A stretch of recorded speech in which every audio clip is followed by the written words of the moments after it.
Today we are test driving the E39 535 V8 model. This is the 1997 result. The ABS module is behind the glove box and it didn't experience any of the problems that the later car did. Now, I must admit this is one of my personal favourites. This car has had a lot of money spent on it. It started off initially as a 535 standard.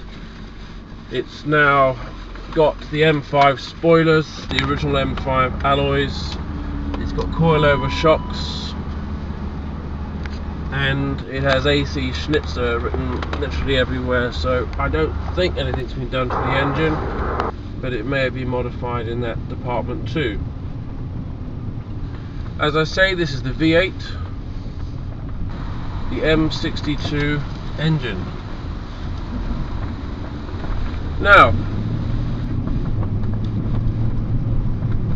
this car, rear view vision, is pretty much perfect.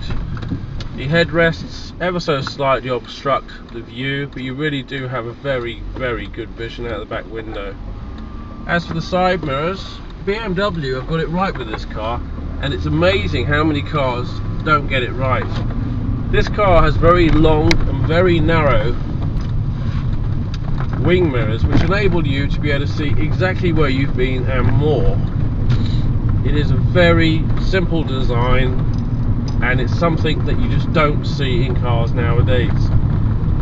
Maybe you get the large ones in the big Range Rovers and the similar cars to that, but in saloon cars you never see them like this, and it's a major flaw in car manufacturing.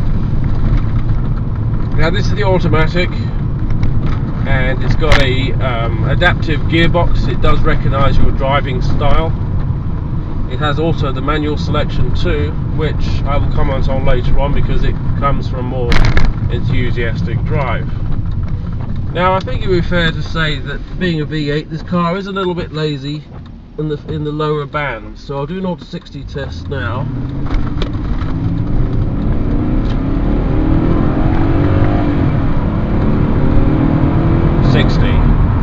It's not a slow car to 60 by any standards, but it's not really until you get the mid-range area that you really start to see the deliverance of the power that is underneath the bonnet. Once you get to about 60 miles an hour, full throttle, this car gets so much mid-range torque it unleashes hell, and before you know it, you're going 60, 70, 80, 90, 100 miles an hour and beyond. There is an enormous delivery of power once you get to about 60 miles an hour, and that's what makes this car fantastic for motorways. Having the wider wheels on it and the M5 alloys, the coilover shocks, it's a much sturdier suspension, and it makes for a fantastic ride. I wouldn't say it's uncomfortable at all. It is firm, it is hard, but this car is a big car and it just loves the corners. This has had a 4 exhaust put on, which is a bit similar to the M5, and it makes one hell of a noise. In fact, this car sounds so nice, I could drive this car just on the sound alone.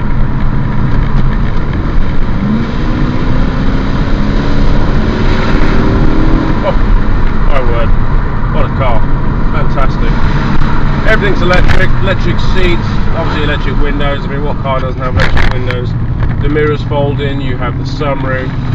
It's a very nice package on the inside. It's a stunning car, cosmetically.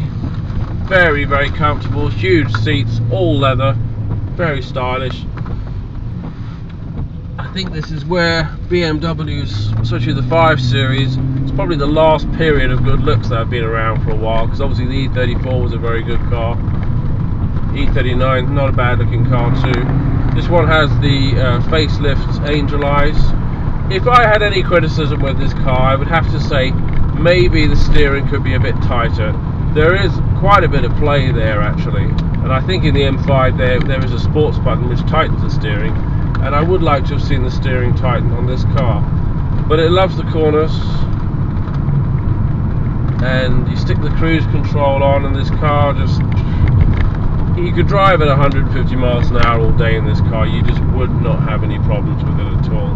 It's so solidly built, it's just quality through and through. This particular car at this time of this recording would be 15 years old, going on 16 years old, and as far as I'm concerned, this car drives probably just as it did when it came off the showroom. That is a testament of just how good BMWs were and have been, and probably still are. What this car has is the self-adjusting rear view mirror. I know in the M5s there were some problems with those this time. 3, 2, 1, go. Traction control there.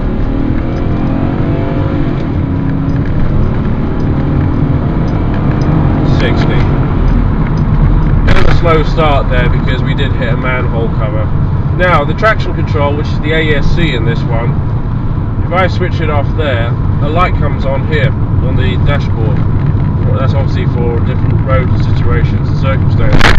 Now with this particular car, if the MAF sensor fails, that traction light will come on and you'll lose the traction control. What on earth they have to do with each other, I'm not too sure, but just a little sign there just in case you have one of these and you are experiencing the ASC light stuck on. Have a look at your MAF sensor, get your code read. Fantastic car this, everything about it. It's a great car anyway, but it has been improved so much. Such a sturdy ride, such a fast car, it's so powerful, it sounds beautiful. You have the room in here to pick up 4 or 5 people comfortably. You can blast down the motorway 120 miles an hour all day.